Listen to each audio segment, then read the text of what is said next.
Okay, so you should receive a notification that the recording will begin. So let me share once again. So welcome once again to the online webinar for the LEXIS project. Specifically today, we'll be talking about the use of digital skills in working with dyslexic children. So today, apologies, a bit of a weird weather we're having. Today we'll be looking, just a quick introduction about who we are, just to introduce ourselves, a little bit about the LEXIS project, what it's about, what will be happening. We'll look into a little bit more in the project, in the second project result of this project, which is the dual educational pack for training and teaching to dyslexic children.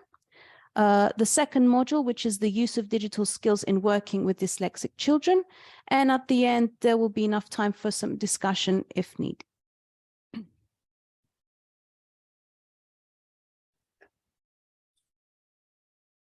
Oh, there's a problem with the screen. Okay, let's try again.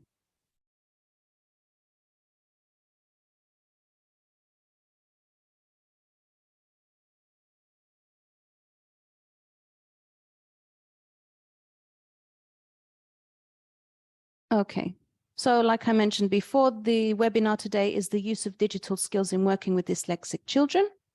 The topics we'll be covering are who we are, the LEXIS project, the pack, which is the project result 2, the second module, which will be looking into a little bit in more depth, the use of digital skills in working with dyslexic children.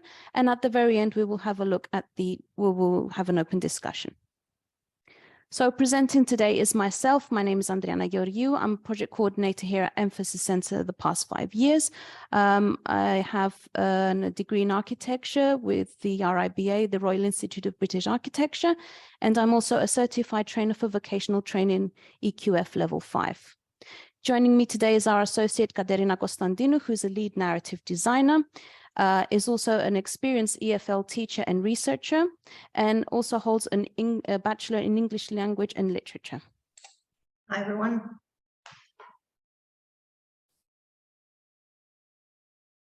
So a little bit about Emphasys Center. We're an education, ICT training, research and software development center. We were established in 1998. Our 4 departments, as you can see on the screen, we have the education, which consists of children, which we teach children from the ages 8 to 18, where we teach ECDL, STEAM courses, and many more. The ICT training, which comprises of the STEAM unit, STEAM Kids, Code and Expert. We also have the One-Stop Support Center, where we offer digital support to adults. Our Research Center, which is the implementation, management and coordination of European national funded projects. We also have the Strategic Research Planning Department, which is responsible for the writing up of various proposals. We offer also consultancy services, external assessment, and the organization of campaigns and initiatives. Our 4th and newest department is the software development, where we design, develop, implement various digital learning tools such as platforms, website applications, mobile games, AI, VR, and many, many other tools. Basically anything that needs to assist and support the projects.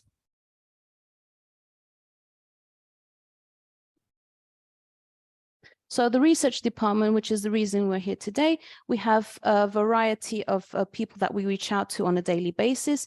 Our target groups age from 8 to 98. So we have students, young people, adults, senior citizens, refugees, people with disabilities, educators, teachers, researchers, volunteers, professionals, and many more. So anyone basically who wants to learn. Our research topics is quite a variety, since we have quite a diverse team in our background. We have people with psychology backgrounds, IT professionals, green. So we're able to take on all of the topics that you can see on your screen, such as active aging, social entrepreneurship, climate change, special needs, disability, social inclusion, and many, many more. Among the many activities we do, we also have, we've also established this initiative called the Learning Hub, which is in collaboration with a newly established NGO Citizens Act, where we aim to provide lifelong learning opportunities to citizens of all ages. So we're already, this is in progress, we're already providing these trainings. And our goal is to create an inclusive and interactive learning community here in Cyprus. Our target groups are anyone who wishes to learn. So we've contacted young people, children and parents, adults, educators, professionals, and these and refugees, asylum seekers, and these kind of come in the let's say trainings come in the form of workshops, trainings, in the classroom, face-to-face or online. So they come in various forms. So the LEXIS project, which brings us here today, the full title of this project is Supporting English Language Teachers to Upgrade Teaching and Learning of Children with Dyslexia through the Integration of Emerging Technologies and the Acquisition of Digital Skills. Who is helping us implement this project? We have SAN, which is from Poland, which is the University of Social Sciences. We have the Third Regional Center for the Design of Education in Primary and Secondary Schools in Northern Greece. This school implements and promotes educational policies to services and organizations. Lingua Consulting is our other partner from Poland, is an SME which focuses on the education of children and youth. Asserted Knowledge Omorithmos Ederia is based in Greece, where they're a technical implementation staff sourcing company. Emphasys, which we've just introduced. Pelican, which is from the Czech Republic, provides educational opportunities in higher education and to adults. And it also offers many language courses. And last but definitely not least, our partners from Romania, Asociata Bucuresti pentru Copii Dislexi.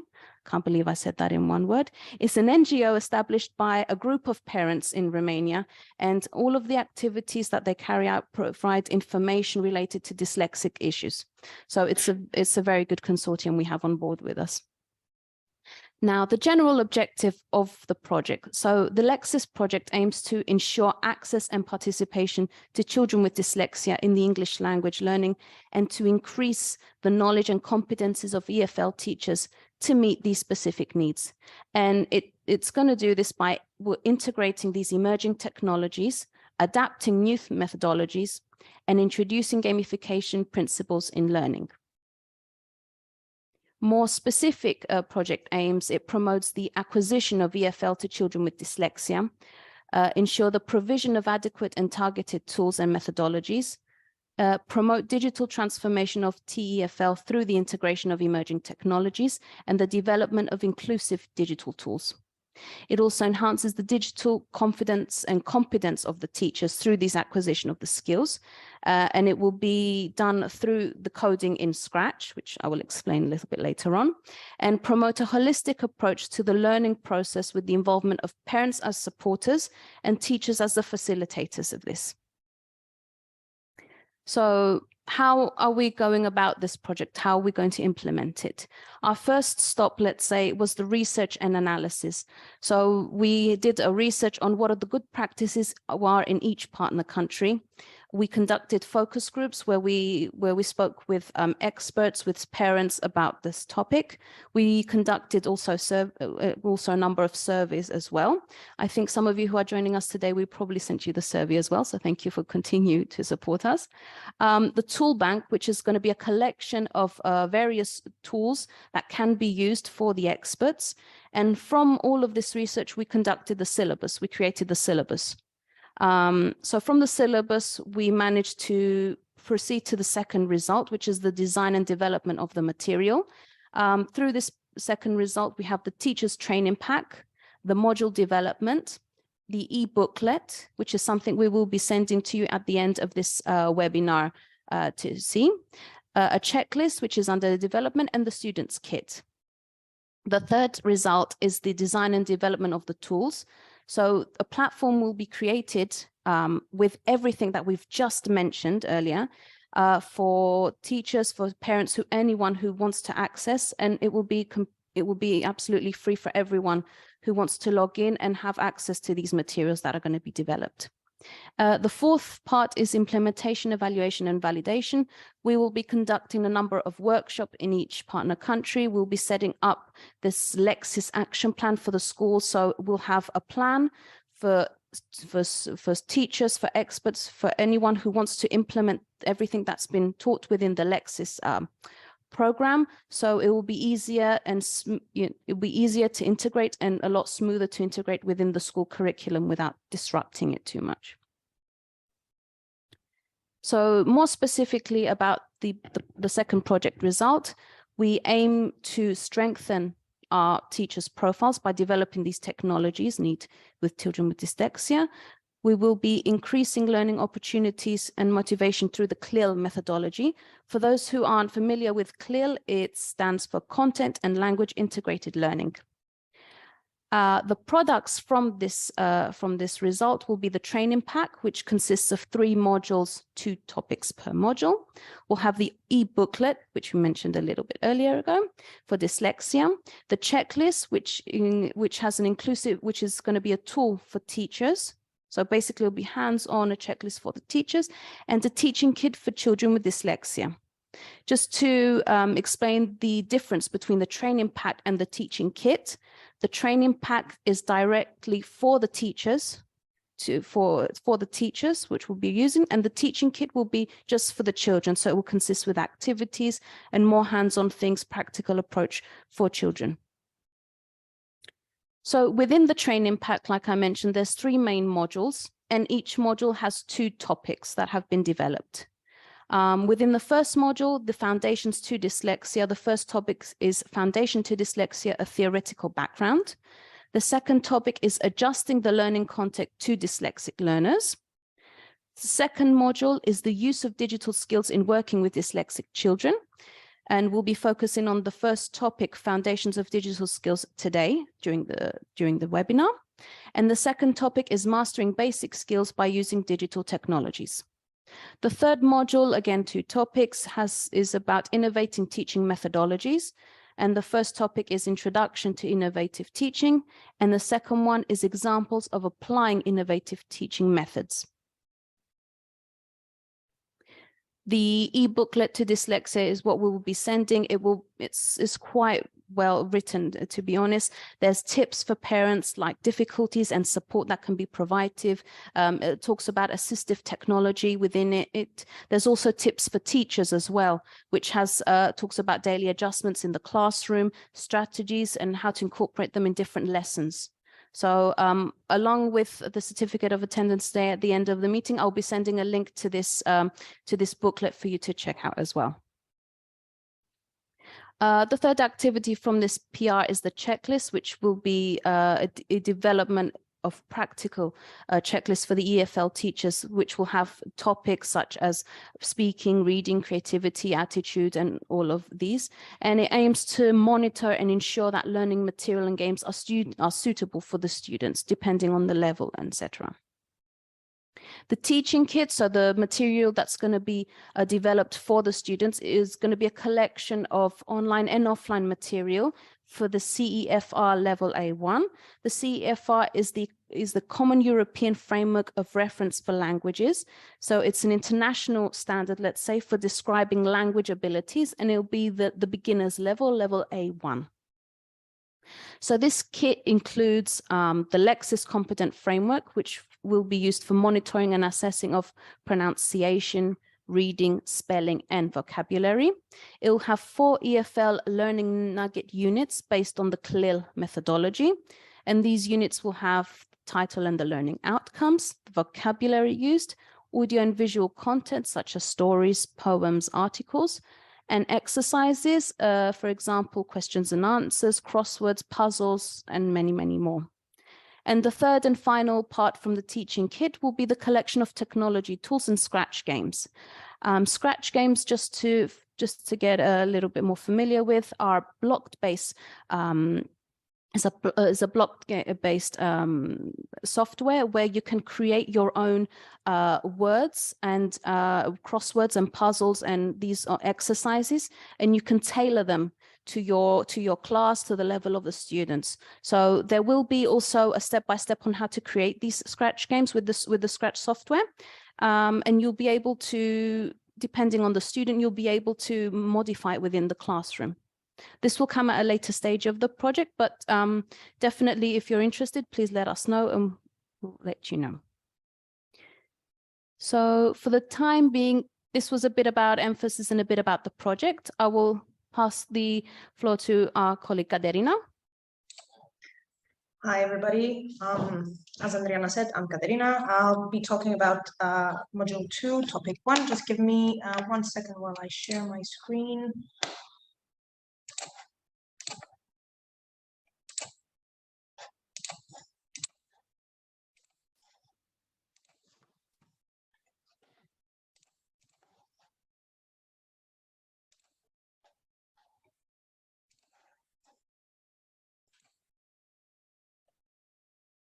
Let me know if something is not going the way it's supposed to be going.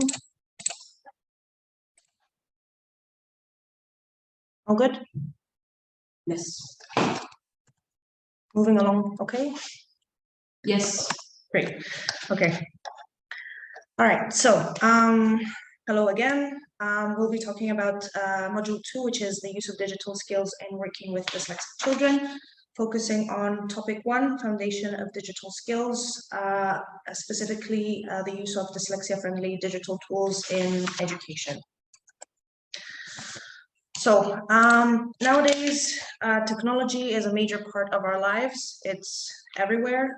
There's applications to help with the biggest and the smallest problems, whether it be something simple as a shopping list or a diary or a calendar or whatever. There's something for everything. And dyslexia is a quite common disorder in the world, so it's no surprise that technology is being used to also assist people who have difficulties due to dyslexia as well. There are a host of applications, softwares available, and they have two main purposes. First of all, to make sure that learning becomes easier. So the first aim is to make learning material more easily digestible, to transform it in a format that people with dyslexia can more easily take in.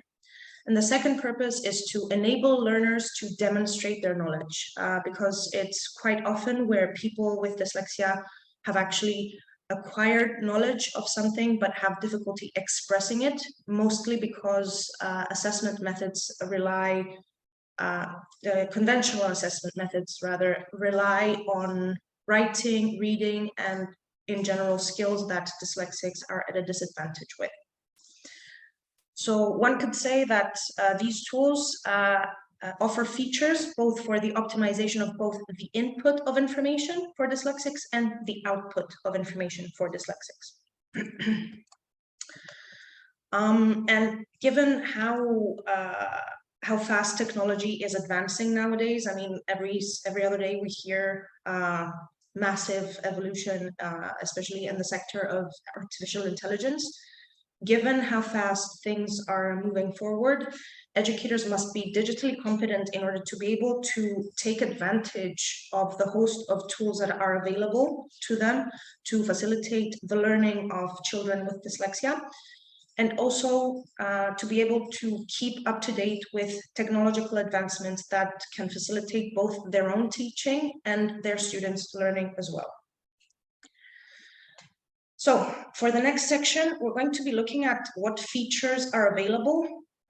So there are quite a few tools, and there is a lot of overlap between tools as to what features they offer. So in this section, we'll look at the features that are available, and there will be some notes about what actual tools offer these features.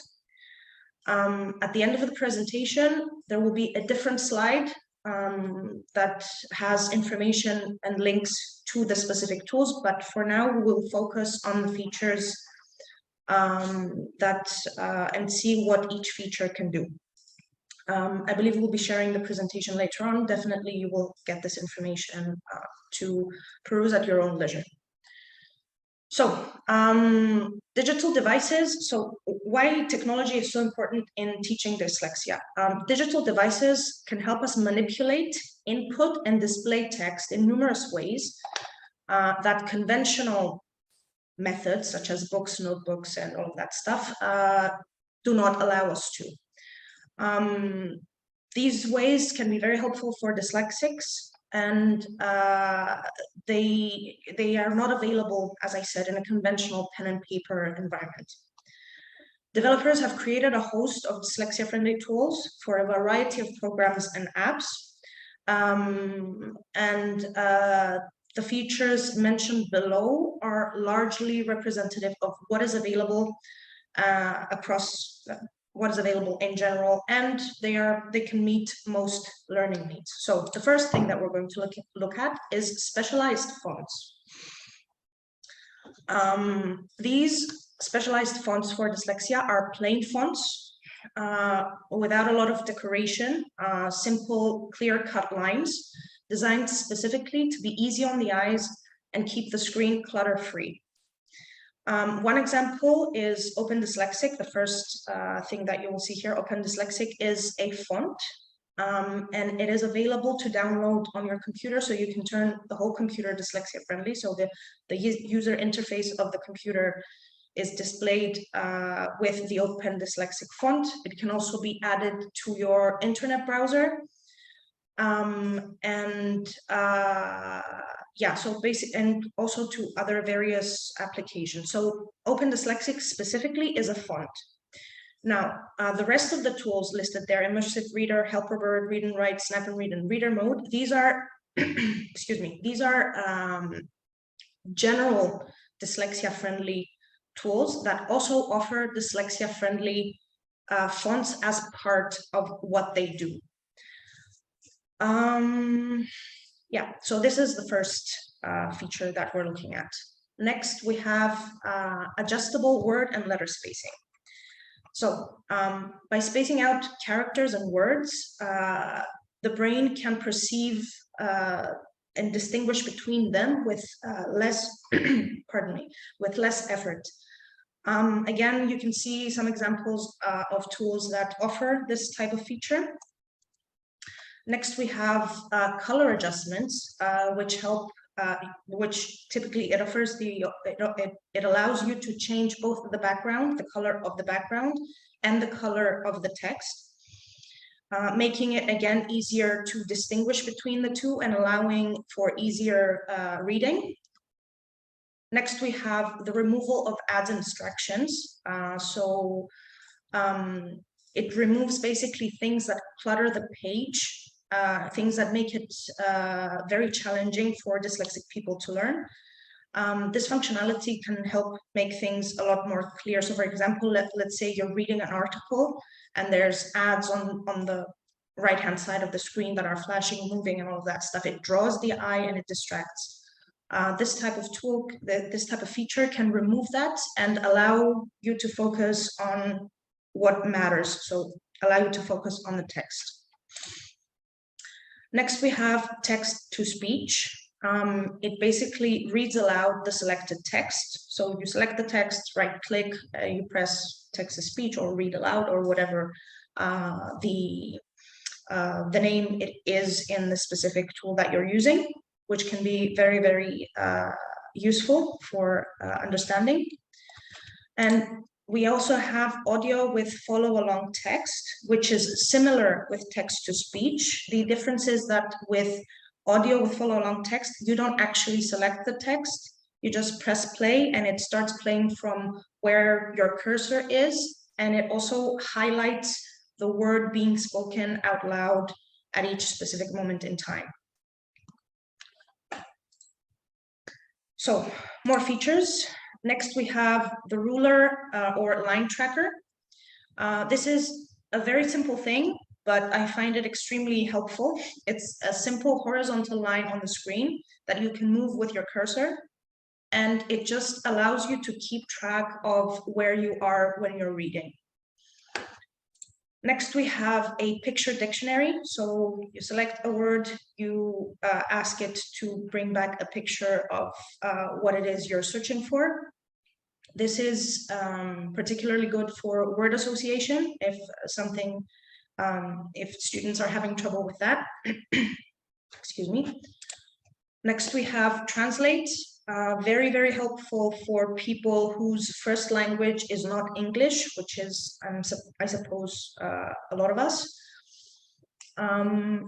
Next, So basically, again, similarly to the picture dictionary, you select the word, you ask it to translate, and it translates what you have selected to a language of your choice. So yes, the language that you ask it to do it into. Next, we have speech to text or voice typing. Instead of spending, so this feature, basically you dictate to it what you want it to write, and you can see it appear on the screen. So the learners can, or whoever it is that's using this feature can focus on producing the content that they want rather than worry about the spelling and the specifics that they have trouble or finding the keys or stuff like that. Next, we have spelling and grammar checkers. They can detect mistakes, obviously, and provide immediate feedback to the typist, correcting errors on the spot. And finally, we have word prediction. These types of tools suggest words as you're typing along based on the context.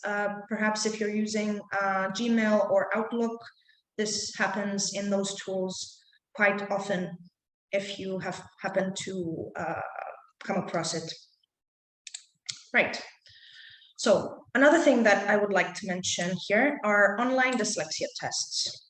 From what I understand, they are quite popular, but it's very important to keep in mind with these tests that not all of them are reliable, and they definitely cannot offer a diagnosis.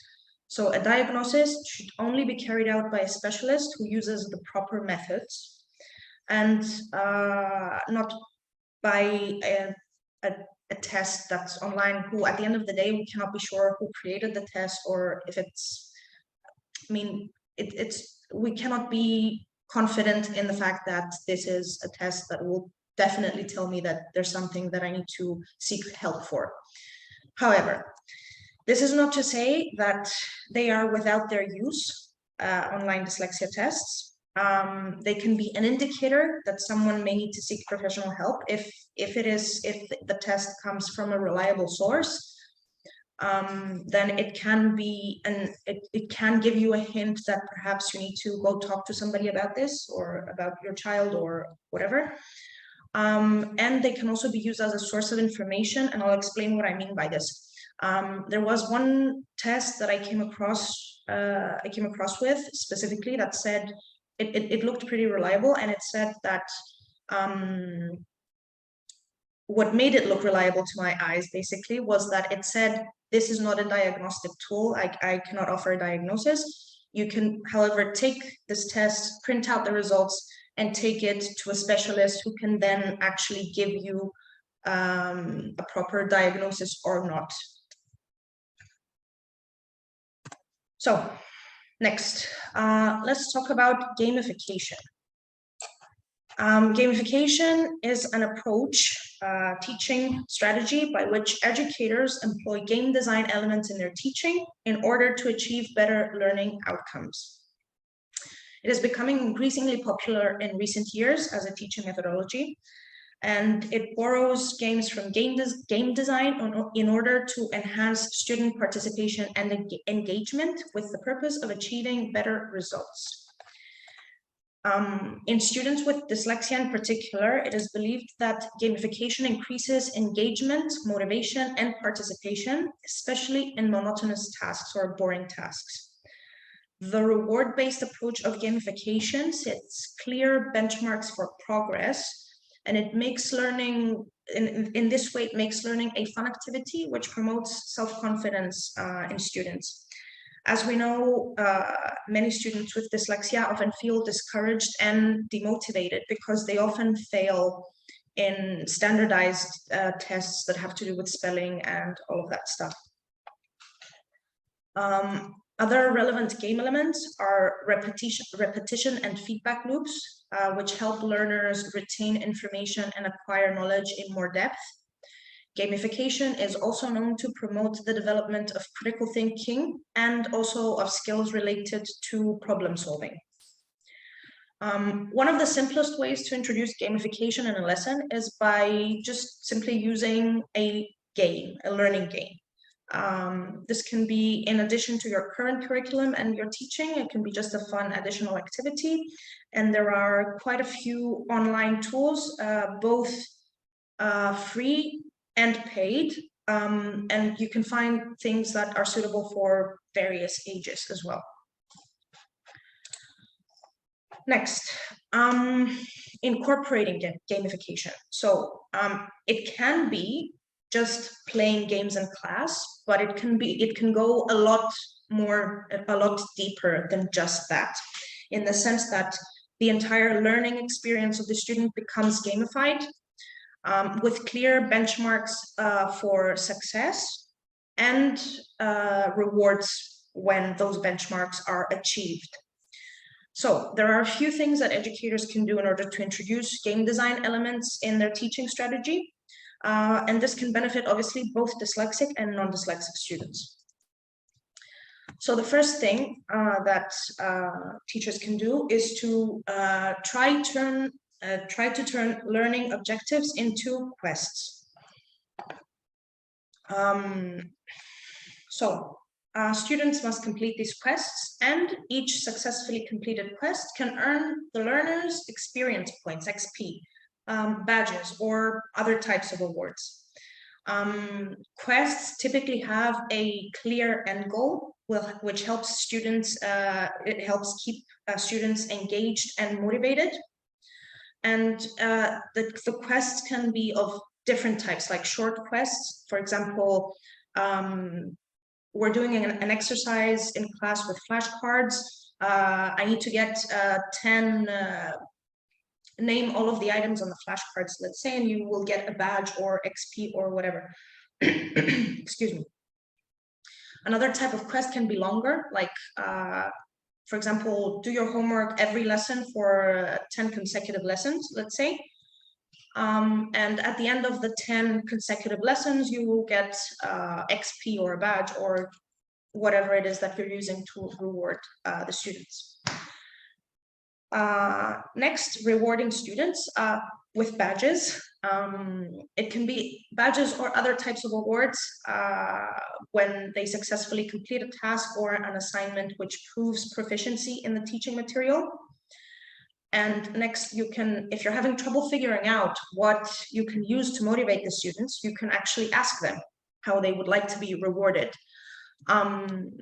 This involves the learners even more, and it also offers them a sense of agency in their learning experience.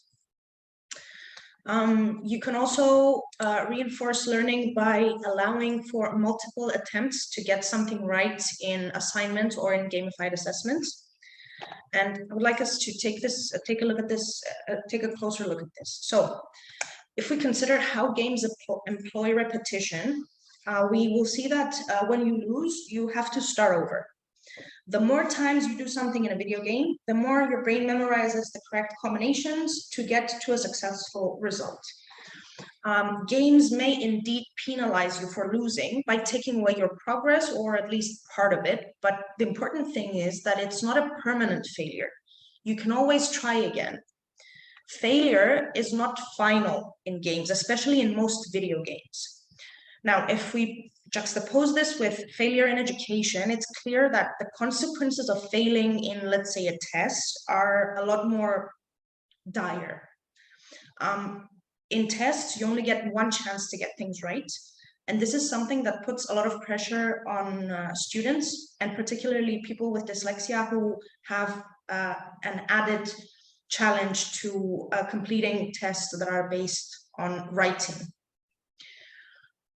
Failing a test can be a big deal, and it can often be accompanied by negative emotions, potentially shame and inadequacy, and this often can put off students from learning. I mean, no one wants to keep doing something that they're not good at. Going back to games are not like that. This is why gamification has the potential to be very successful in education, because it firstly incorporates repetition, and secondly, it alleviates or it makes lighter, let's say, the negative emotions that can be caused by failure.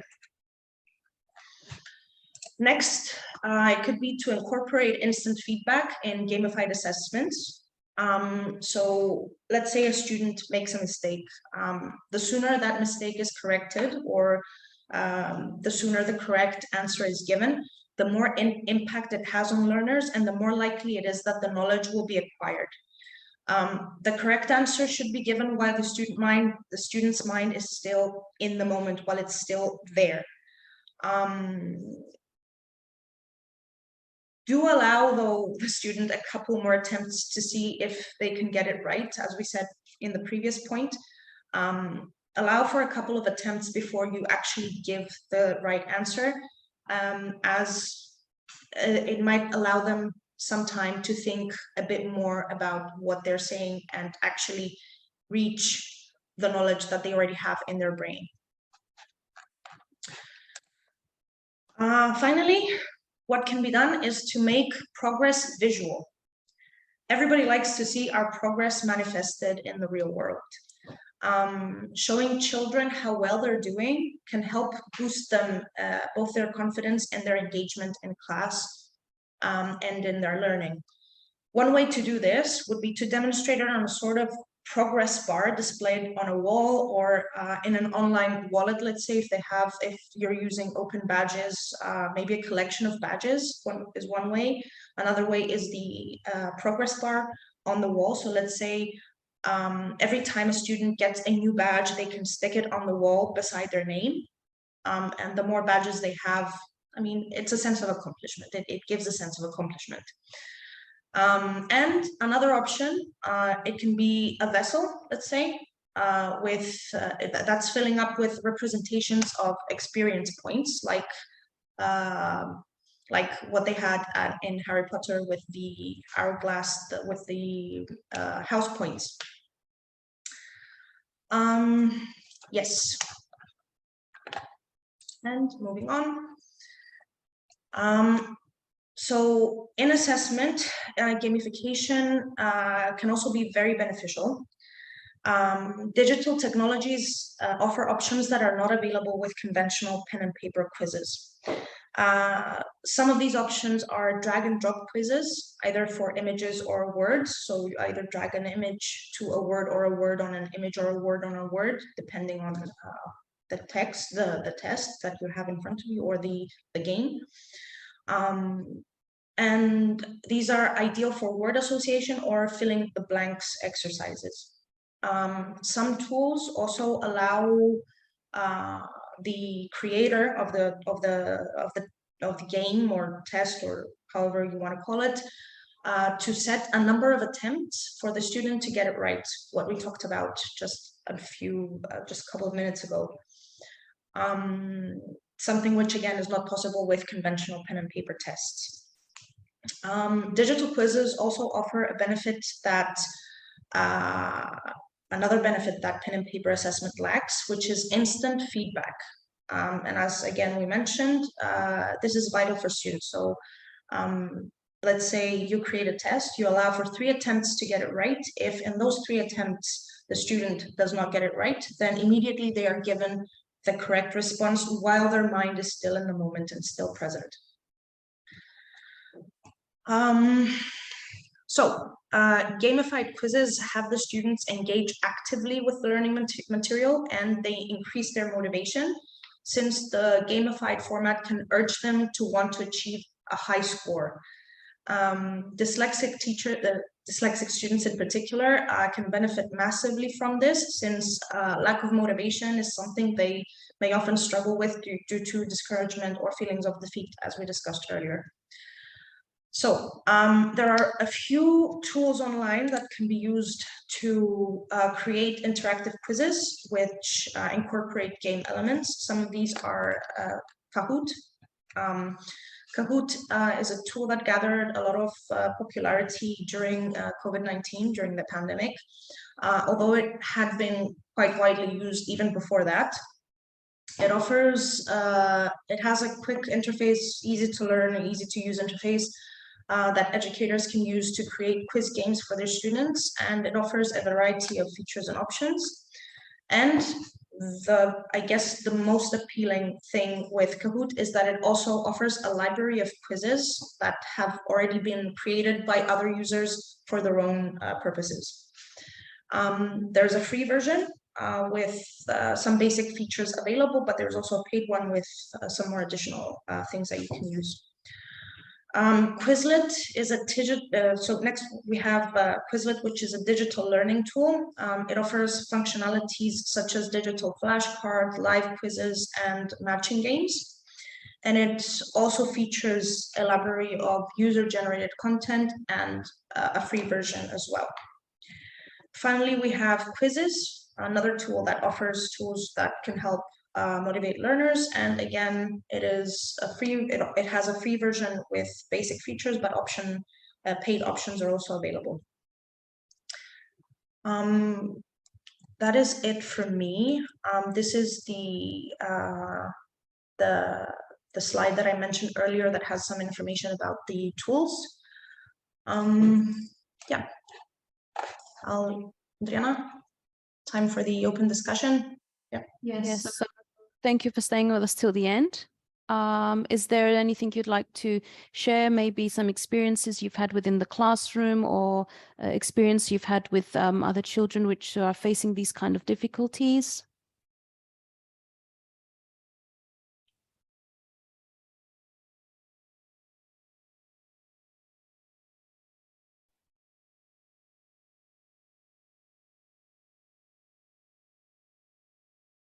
Okay, so if that's all, thank you very much, everyone, for joining us today. I've sent the links to the chat in case you wanted to like and follow the project as well on social media, and the website, which is constantly being updated with the newest updates regarding the project. We will be sending everyone a certificate for participation along with the e-booklet for dyslexia. And if there are any questions, the floor is always open for communication. So thank you very much for today. Thank you so much. Thank you. Bye-bye.